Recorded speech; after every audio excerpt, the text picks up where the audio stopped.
Hello friends, இன்றைக்கி தெரிந்து கொள்ளும் பக்கத்தில் நம்ம என்ன பார்க்க போகிறோம் அப்படின்னா, தற்போதைய தங்கவிலை நிலவரம் என்ன.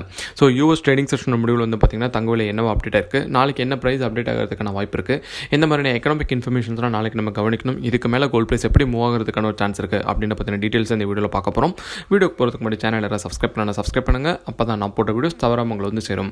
ஓகே சார், கோல்ட் ப்ரைஸ் வந்து பார்த்திங்கன்னா ஒரு அவுன்ஸ்க்கு வந்து $1860 முடிஞ்சிருக்கு. நம்ம ஒரு காசுன்னு சொல்லி பார்த்திங்கன்னா கிராமுக்கு வந்து $30 வரைக்கும் கம்மியாக இருக்குது.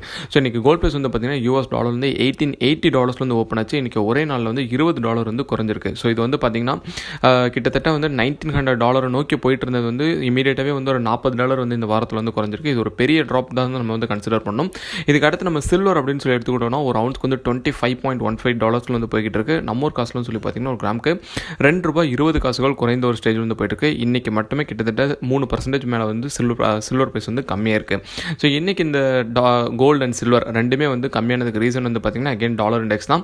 ஸோ இன்றைக்கும் வந்து டாலர் இண்டெக்ஸ் வந்து கண்டினியூஸாகவே வந்து ஸ்ட்ரெங்தனாக தான் இருந்துச்சு. இப்போ கரெக்டாக வந்து பார்த்திங்கன்னா 90.64 வந்து முடிஞ்சிச்சு. கிட்டத்தட்ட 0.66% வந்து பாசிட்டிவான ஒரு சிச்சுவேஷன் வந்து DXY இருக்குது. ஸோ DXY வந்து தொடர்ச்சியாக வந்து பாசிட்டிவாக இருக்கிறது வந்து பார்த்திங்கன்னா கோல்ட் ப்ரைஸ் வந்து டிக்ரீஸ் ஆகிறதுக்கு தான் வந்து நிறையவே சான்சஸ் இருக்குது.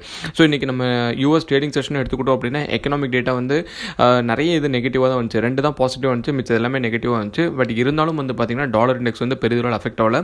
யூஎஸ் டாலர் கிட்ட தான் வந்து நிறைய பேர் இன்வெஸ்ட் பண்ணி யூஎஸ் டாலர் வந்து ஃபுல்லாகவே இன்றைக்கி வந்து ஸ்ட்ரெங்தன் ஆகிற மாதிரி தான் இருந்துச்சு.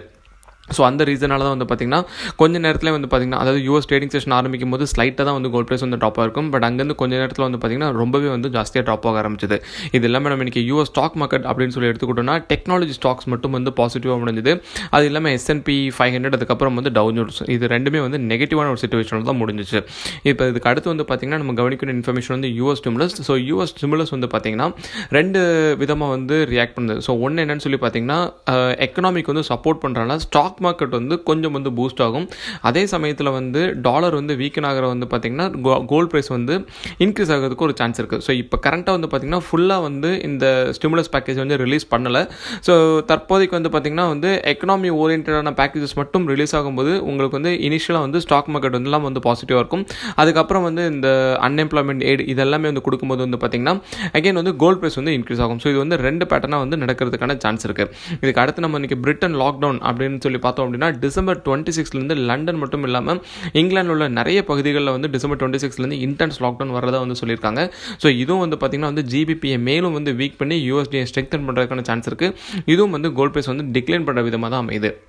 ஸோ இது இல்லாமல் நாளைக்கு வந்து நம்ம ஏர்லி மார்னிங் ஈவெண்ட்ஸ் அப்படின்னு சொல்லி பார்த்தோம் அப்படின்னா பேங்க் ஆஃப் ஜப்பானோட மானிட்டரி பாலிசி மீட்டிங் மட்டும்தான் இருக்குது. ஸோ இதுவும் வந்து கோல்ட் ப்ரைஸ் வந்து ஆல்டர் பண்ணுறதுக்கான சான்ஸ் இருக்குது.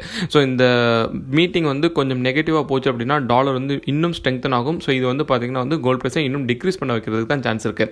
இப்போ கரண்ட்டாக இருக்கிற சிச்சுவேஷன் வந்து பார்த்திங்கன்னா கோல்ட் ப்ரைஸ் வந்து ஒரு செம ஸ்ட்ரகிளில் இருக்குது.